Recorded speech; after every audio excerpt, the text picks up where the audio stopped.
नमस्कार विद्यार्थी मित्रांनो, स्वागत आहे तुमचं आपल्या या यूट्यूब चॅनलवर।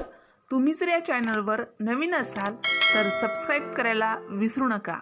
आज आपण पाहणार आहोत वर्ग 8वी विषय सामान्य विज्ञान, प्रकरण 2 आरोग्य व रोग। आज आपण या प्रकरणामध्ये शेवटी जो स्वाध्याय दिला आहे त्या स्वाध्यायाच्या माध्यमातून या प्रकरणाचा अभ्यास सविस्तर आणि व्यवस्थित करणार आहोत। या अगोदरच्या व्हिडिओमध्ये आपण सांगा, पाहू, विचार करा, चर्चा करा, निरीक्षण करा, थोडे आठवा यावर आधारित दिलेल्या प्रश्नांची उत्तरे अभ्यासून हे प्रकरण समजून घेतले आहे। आता आपण स्वाध्यायाचा अभ्यास करून हे प्रकरण अधिक समजून घेऊया। चला तर मग स्वाध्यायाला सुरुवात करूया। स्वाध्यायामध्ये प्रश्न पहिला, फरक स्पष्ट करा। आणि फरक स्पष्ट करण्यासाठी प्रश्न दिला आहे संसर्गजन्य व असंसर्गजन्य रोग। यामध्ये आपल्याला फरक स्पष्ट करायचा आहे, संसर्गजन्य व असंसर्गजन्य रोग। उत्तर, संसर्गजन्य रोग यामध्ये पहिला मुद्दा आहे जे रोग एका व्यक्तीपासून दुसऱ्या व्यक्तीला होण्याचा संभव असतो अशा रोगांना संसर्गजन्य रोग असे म्हणतात। आता असंसर्गजन्य रोग यामध्ये पहिला मुद्दा, जे रोग रुग्णापासून दुसऱ्या निरोगी माणसाला होण्याचा काहीही धोका नसतो अशा रोगांना असंसर्गजन्य रोग असे म्हणतात। संसर्गजन्य रोग यामध्ये दुसरा मुद्दा, दूषित हवा, पाणी, अन्न किंवा वाहक कीटक व प्राणी याद्वारे संसर्गजन्य रोग पसरतात। असंसर्गजन्य रोग यामध्ये दुसरा मुद्दा, असंसर्गजन्य रोग कोणत्याही माध्यमाद्वारे संक्रमित होत नाहीत। कोणतेही माध्यम आहे का असंसर्गजन्य रोग होण्याचं? तर नाही। संसर्गजन्य रोग यामध्ये तिसरा मुद्दा, जीवाणू, विषाणू किंवा आदिजीव यांच्या अकस्मात हल्ल्यामुळे संसर्गजन्य रोग होत असल्याने त्याची लक्षणे त्वरित दिसून येतात। असंसर्गजन्य रोग यामध्ये तिसरा मुद्दा, असंसर्गजन्य रोग काही अनुवंशिक कारणाने, काही शरीरातील बिघाडामुळे किंवा काही पोषणद्रव्याच्या कमतरतेने होऊ शकतात, त्यामुळे त्याची लक्षणे अकस्मात दिसून येत नाहीत। संसर्गजन्य रोग यामध्ये चौथा मुद्दा, संसर्गजन्य रोगांवर प्रतिजैविके अथवा आदिजीव जंत असे वाहक मारण्यासाठी औषधे उपलब्ध असतात। असंसर्गजन्य रोग यामध्ये चौथा मुद्दा, असंसर्गजन्य रोगांवर प्रतिजैविके वापरता येत नाहीत, येथे योग्य उपचार करावा लागतो। संसर्गजन्य रोग याची उदाहरणे आहेत क्षय, कावीळ, कुष्ठरोग, सर्दी, खोकला इत्यादी। आणि असंसर्गजन्य रोग याची उदाहरणे आहेत मधुमेह, कर्करोग, हृदयविकार इत्यादी। काय काय असंसर्गजन्य रोगाची उदाहरणे बघा, मधुमेह, कर्करोग आणि हृदयविकार ही आहेत असंसर्गजन्य रोगाची उदाहरणे। अशा प्रकारे संसर्गजन्य व असंसर्गजन्य रोग यामध्ये फरक स्पष्ट करता येतो। प्रश्न दुसरा, वेगळा शब्द ओळखा। वेगळा शब्द ओळखण्यासाठी प्रश्नामध्ये दिलेले शब्द आहेत हिवताप, कावीळ, हत्तीरोग, डेंग्यू। यामध्ये उत्तर आहे किंवा वेगळा शब्द आहे कावीळ। कावीळ का वेगळा शब्द आहे? कारण इतर सर्व रोगांच्या कारकाचे डास हे वाहक आहेत, म्हणजेच हिवताप, हत्तीरोग आणि डेंग्यू या रोगांचे कारक डास हे वाहक आहेत। वेगळा शब्द ओळखण्यासाठी दुसरा शब्दांचा गट दिला आहे प्लेग, एड्स किंवा त्याला HIV असं म्हणतो आपण, कॉलरा, क्षय। यामध्ये एड्स हा वेगळा शब्द आहे म्हणून उत्तर लिहायचं एड्स, कारण इतर सर्व जीवाणूजन्य रोग आहेत आणि एड्स हा विषाणूमुळे होतो म्हणून वेगळा शब्द आहे एड्स। प्रश्न तिसरा, 1 ते 2 वाक्यात उत्तरे द्या। त्यामध्ये पहिला प्रश्न, संसर्गजन्य रोग पसरविणारे माध्यम कोणकोणते? उत्तर: दूषित हवा, पाणी, अन्न किंवा कीटक व प्राणी यासारखे वाहक आणि मानव ही सर्व संसर्गजन्य रोग पसरवणारी माध्यमे आहेत. दुसरा प्रश्न: असंसर्गजन्य रोगांची पाठाव्यतिरिक्त कोणती नावे तुम्हाला सांगता येतील? उत्तर: दमा, मोतीबिंदू, किडनीचे रोग, संधिवात, वृद्धत्वात होणारा स्मृतिभ्रंश, त्यालाच अल्झायमर असेही म्हणतात, उच्च रक्तदाब, अर्धशिशी, त्याला मायग्रेन असं म्हणतात, इत्यादी. हे काय आहेत?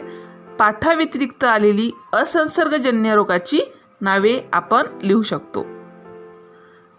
तिसरा प्रश्न: मधुमेह, हृदयविकार यांची मुख्य कारणे कोणती? उत्तर: आरोग्य जीवनशैली म्हणजे चुकीचा आहार विहार, व्यायामाचा अभाव, अतिरिक्त मानसिक ताण तणाव, संप्रेरकांचे अनियमित स्रवणे इत्यादी मधुमेह, हृदयविकार यांची मुख्य कारणे आहेत. मधुमेह आणि हृदयविकारांची कारणे पुन्हा एकदा जाणून घ्या. अयोग्य जीवनशैली म्हणजे चुकीचा आहारविहार, व्यायामाचा अभाव, अतिरिक्त मानसिक ताणतणाव, संप्रेरकांचे अनियमित स्रवणे इत्यादी मधुमेह व हृदयविकार यांची मुख्य कारणे आहेत. प्रश्न चौथा: तर काय साध्य होईल, तर काय टाळता येईल, तर कोणत्या रोगांना आळा बसेल? खाली काही वाक्य दिली आहेत. त्या वाक्यावरून आपल्याला काय साध्य करायचं आहे किंवा काय साध्य होते, त्यामुळे काय टाळते आणि काय कोणत्या रोगांना त्यामुळे आळा बसते ते लिहायचं आहे. तक्त्याच्या आधारे सुद्धा या प्रश्नाचे उत्तर आपण लिहू शकतो. त्यासाठी पहिलं वाक्य दिलं आहे: पाणी उकळून व गाळून पिणे. आपण जर पाणी उकळून व गाळून पिलं तर काय साध्य होऊ शकते, आपल्याला काय टाळता येते व त्यामुळे कोणत्या रोगांना आळा बसते, असं 3 रकान्यामध्ये असं लिहायचं आहे. किंवा रकान्यामध्ये नाही लिहिलं आणि साधं साधं उत्तर लिहिलं तरीही चालते. पाणी उकळून घेतल्यामुळे त्यातील अनेक रोगकारक जंतू मरतात. पोटाचे विविध संसर्गजन्य रोग जसे कॉलरा किंवा पटकी, आंत्रशोथ, अतिसार असे रोग, तसेच कावीळ, विषमज्वर यासारखे घातक रोग दूषित पाण्यावाटे होतात.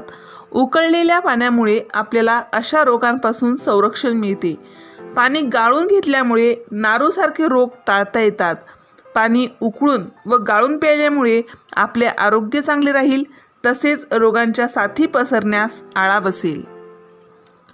दुसरा प्रश्न आहे: धूम्रपान, मद्यपान न करणे.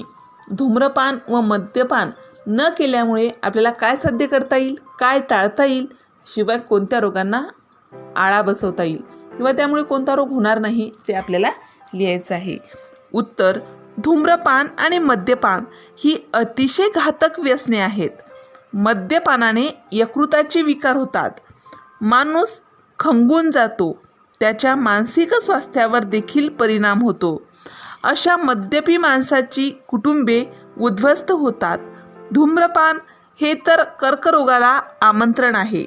सिगारेट, विडी यामध्ये निकोटीन हे विषारी द्रव्य असते. यामुळे जीभ, मूक, श्वसनमार्ग, फुफ्फुसे अशा ठिकाणी कर्करोग होऊ शकतो. शिवाय या दोन्ही गोष्टी माणसाला व्यसनाच्या आहारी नेतात. त्यातून त्याला सुटणे कठीण होते. हे दोन्ही घातक परिणाम लक्षात घेतल्यास केव्हाही धूम्रपान, मद्यपान न करणे हे योग्यच आहे. तिसरा प्रश्न: नियमित संतुलित आहार घेणे व व्यायाम करणे. उत्तर: नियमित आणि संतुलित आहाराने आरोग्य चांगल्या स्थितीत राहते, रोगप्रतिकारक शक्ती निर्माण होते, वारंवार आजारी पडणे टाळता येते, मानसिक स्वास्थ्य देखील चांगले राहते. जंक फूडने होणाऱ्या हृदयविकार, मधुमेह, लठ्ठपणा अशा विकारांपासून दूर राहता येते. व्यायामाने रक्ताभिसरण चांगले होते. जीवनशैलीशी निगडीत अनेक रोगांना प्रतिबंध होतो. म्हणून नियमित संतुलित आहार घेणे व व्यायाम करणे हे केव्हाही आरोग्य जपण्यासाठी चांगले आहे. चौथा प्रश्न, रक्तदानापूर्वी रक्ताची योग्य प्रकारे तपासणी केली. उत्तर, रक्त ठराविक गटाचे असते. रक्तदाता आणि रक्तग्राही या दोघांच्या रक्तगटांची योग्य जुळणी होणे जरुरीचे आहे, अन्यथा रक्त गोठून मृत्यू होऊ शकतो. रक्तावाटे हिपॅटायटिस बी, एड्स अशा काही रोगांचे संक्रमण होऊ शकते. म्हणून या रोगांचा प्रसार होऊ नये म्हणून रक्तदानापूर्वी रक्ताची योग्य प्रकारे तपासणी केली जाते. अशा प्रकारे यामुळे काय साध्य होईल, काय टाळता येईल आणि कोणत्या रोगांना आळा बसेल यावर आधारित दिलेल्या प्रश्नांची उत्तरे आपण व्यवस्थित पाहिली आहेत, समजून घेतली आहेत. प्रश्न 5वा, परिच्छेद वाचून प्रश्नांची उत्तरे द्या. या ठिकाणी अतिशय छोटासा परिच्छेद दिला आहे. त्या परिच्छेदावर आधारित आपल्याला खाली दिलेल्या प्रश्नांची उत्तरे लिहायची आहेत. पहिले परिच्छेदाचे वाचन करूया. गौरव 3 वर्षांचा आहे. तो व त्याचे कुटुंबीय साधारण वसाहतीत म्हणजे झोपडपट्टीत राहतात. सार्वजनिक शौचालय त्याच्या घराजवळच आहे. त्याच्या वडिलांना मद्यपानाची सवय आहे. त्याच्या आईला संतुलित आहाराचे महत्त्व नाही. असा हा परिच्छेद आहे. आता या परिच्छेदावर आधारित पहिला प्रश्न, वरील परिस्थितीत गौरवला कोणकोणते आजार उद्भवू शकतात? उत्तर, गौरव जेथे राहतो तेथील परिसरात स्वच्छतेचा अभाव असावा. सार्वजनिक शौचालय त्याच्या घराजवळच असल्यामुळे त्याला अनेक संसर्गजन्य रोगांशी सामना करावा लागेल. वडील मद्यपी असल्याने त्यांच्या घरात पैशाची चणचण असेल. त्यांच्या घरी योग्य आणि आरोग्यपूर्ण आहाराची कमतरता असेल. याशिवाय आईला संतुलित आहाराचे महत्त्व नसल्यामुळे गौरवची आबाळ होत असेल. अयोग्य आहारामुळे आणि वडिलांच्या व्यसनाधीनतेने निर्माण झालेल्या घरातील मानसिक ताणामुळे गौरवचे आरोग्य चांगले नसेल. त्याची रोगप्रतिकारशक्ती सुमार असेल म्हणजे फार कमी असेल. त्यातच रोगजंतूचा वावर असलेल्या जागेमुळे गौरव सतत आजारी पडत असेल. त्याला पोटाचे आजार होत असतील. उदाहरण विषमज्वर, अतिसार, कावीळ, आंत्रशोथ इत्यादी. परिच्छेदावर आधारित दुसरा प्रश्न, त्याला किंवा त्याच्या पालकांना तुम्ही काय मदत कराल? उत्तर, सर्वप्रथम त्याला संतुलित आहार, जीवनसत्वयुक्त फळे, भाज्या, दूध असे पदार्थ देण्याची व्यवस्था करू. त्याच्या आईला संतुलित आहार याविषयी माहिती सांगू. घरासभोवती स्वच्छता राखण्याचा मार्ग दाखवू. अन्न झाकून ठेवणे, घरात माशा येऊ नये किंवा येऊ न देण्यासाठी फिनेल किंवा इतर जंतुनाशके वापरणे अशा बाबतीत मदत करू.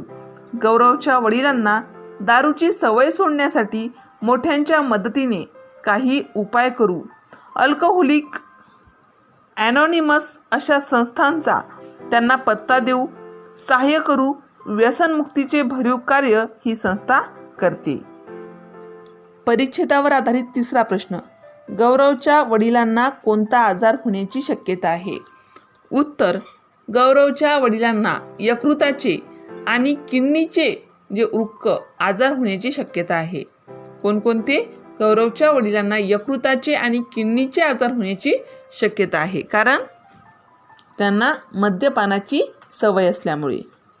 अशा प्रकारे प्रश्न 5वा परिच्छेद वाचून प्रश्नांची उत्तरे आपण या ठिकाणी लिहिली आहेत आणि हा प्रश्न पूर्ण केला आहे. प्रश्न 6वा, खालील रोगांवरील प्रतिबंधात्मक उपाय लिहा. त्यामध्ये पहिल्या रोगाचं नाव दिलं आहे डेंग्यू. उत्तरामध्ये डेंग्यू या रोगावर प्रतिबंधात्मक उपाय पुढील प्रमाणे लिहिता येतात. डेंग्यू हा रोग एडिस या डासाच्या मादीच्या चाव्यामुळे होतो. फ्लेवी व्हायरस या प्रकारातील डेन 1, 2 या विषाणू अशा डासामार्फत प्रसारित होतो.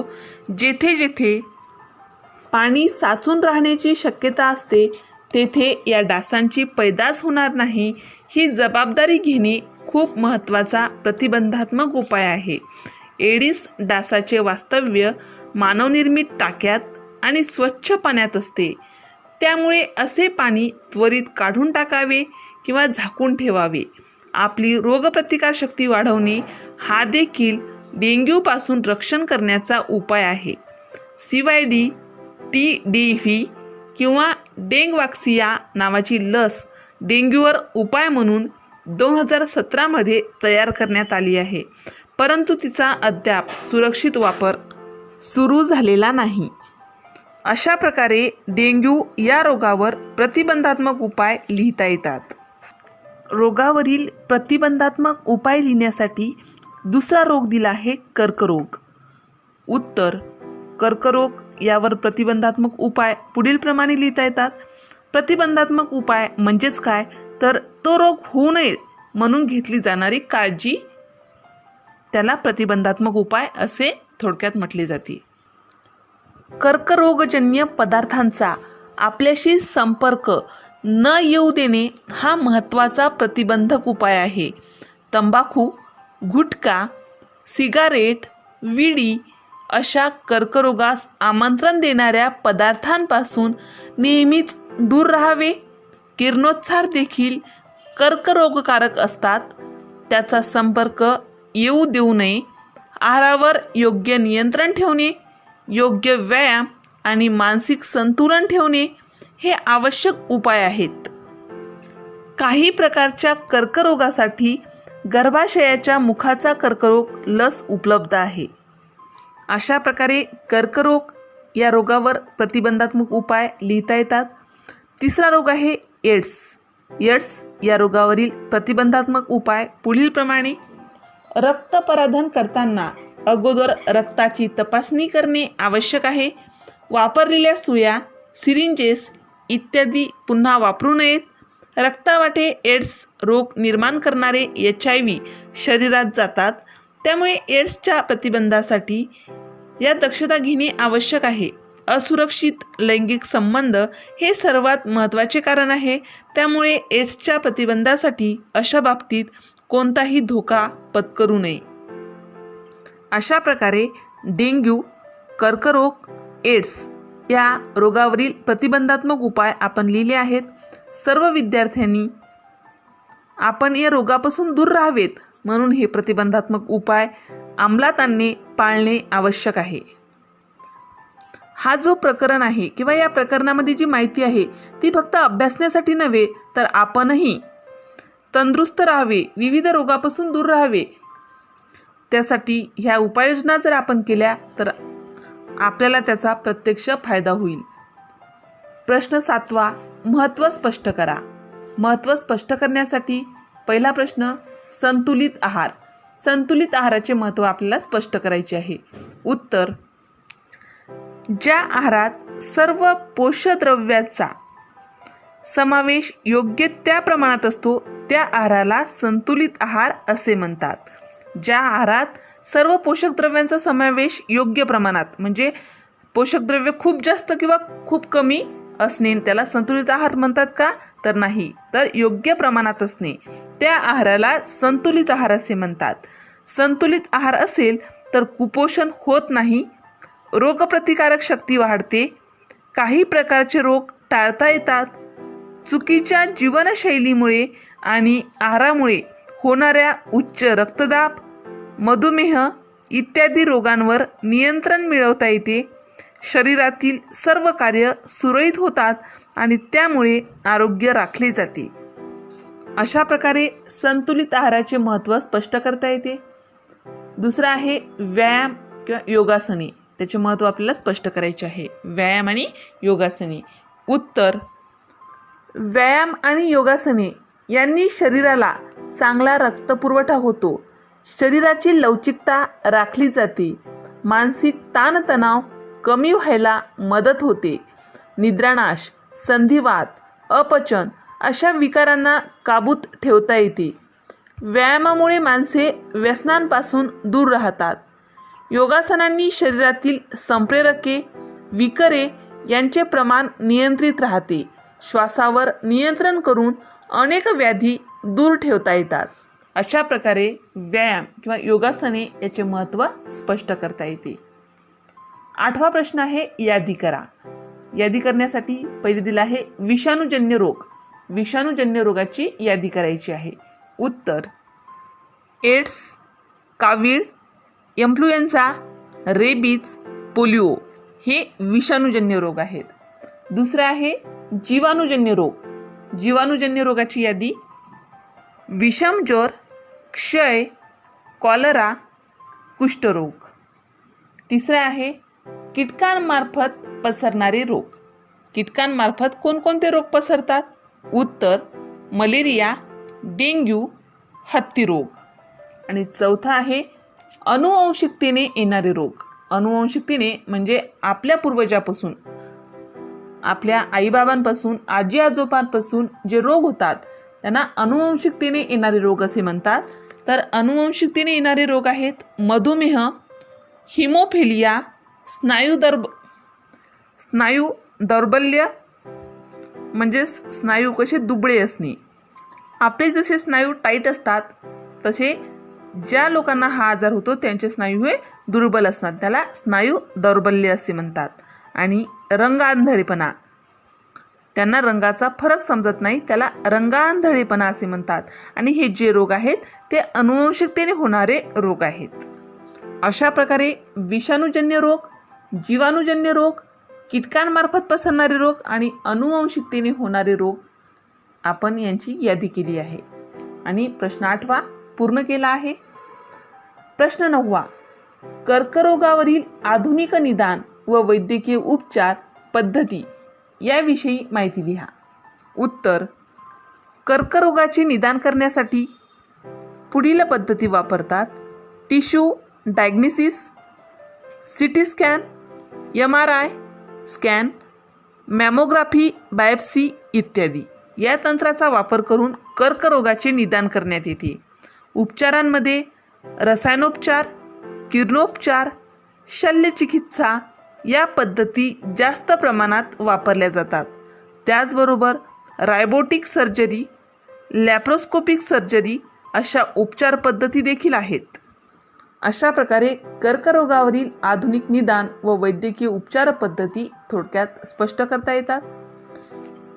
प्रश्न 10वा तुमच्या घरी असणाऱ्या औषधांची नावे व त्यातील घटक लिहा व त्यांची यादी करा. आता या प्रश्नाचे उत्तर लिहिताना एका बाजूने आपल्या घरी असलेल्या औषधाची नावे लिहायची आहे आणि दुसऱ्या बाजूला त्या औषधामध्ये असलेले घटक लिहायचे आहेत. तर मी माझ्या घरी असलेली औषधे लिहिते. विद्यार्थ्यांनी हे औषधं लिहिले तरी चालते. साधारणतः हे औषधं प्रत्येकाच्या घरी असतात, वेगळे असतील तर वेगळे लिहिले तरी चालते. पहिले औषधाचं नाव आहे विक्स वेपोरप. त्यामधील घटक आहेत कापूर, निलगिरी तेल, मिथॉल. दुसऱ्या औषधाचं नाव आहे क्रोसिन. घटक आहे पॅरासिटिमोल. तिसरं औषधाचं नाव आहे ATM XL 200 आणि त्यामधील घटक आहे ॲझिथ्रोमायसिन. चौथं औषधाचं नाव आहे P250 आणि घटक पॅरासिटिमोल. आणि पाचवं औषधाचं नाव आहे व्हिटॅमिन B12 B कॉम्प्लेक्स. त्यामधील घटक आहेत vitamin B1, B2, B6, B12. आणि शेवटी औषधाचं नाव आहे रॅनटॅक आणि त्यामधील घटक आहे रॅन्टिडिन. अशा प्रकारे आपल्या घरी असलेली औषधे व त्या औषधामधील घटक आपल्याला लिहून हा प्रश्न पूर्ण करायचा आहे. अशा प्रकारे प्रकरण 2 आरोग्य व रोग या प्रकरणाचा संपूर्ण स्वाध्याय अगदी सविस्तर आणि व्यवस्थित अभ्यासून आपण हे प्रकरण समजून घेतले आहे. आता वेळ झाली आहे आपल्या गृहपाठाची. आजचा गृहपाठ आहे औषधांचा गैरवापर केल्यास कोणते परिणाम होतात. या प्रश्नाचे उत्तर कमेंट बॉक्समध्ये लिहून पाठवायचे आहे. शक्य असल्यास कमेंट बॉक्समध्ये लिहून पाठवू शकता किंवा नसेल तर आपल्या नोटबुकमध्ये लिहून ठेवायचे आहे. प्रश्न आहे औषधांचा गैरवापर केल्यास कोणते परिणाम होतात. अशाच प्रकारचे स्वाध्याय संबंधित विविध विषयाचे विविध वर्गाचे व्हिडिओ पाहण्यासाठी या चॅनलला सबस्क्राईब करा। आमचे हे व्हिडिओ लवकरात लवकर तुमच्यापर्यंत पोहोचण्यासाठी बाजूला दिलेल्या बेल आयकॉन बटनवर क्लिक करा। तुम्हाला जर हा व्हिडिओ आवडला असेल तर लाईक करा, मित्रमैत्रिणींमध्ये शेअर करा। काही समस्या असतील, काही अडचणी असतील तर कमेंट करा। हा व्हिडिओ शेवटपर्यंत पाहिल्याबद्दल धन्यवाद।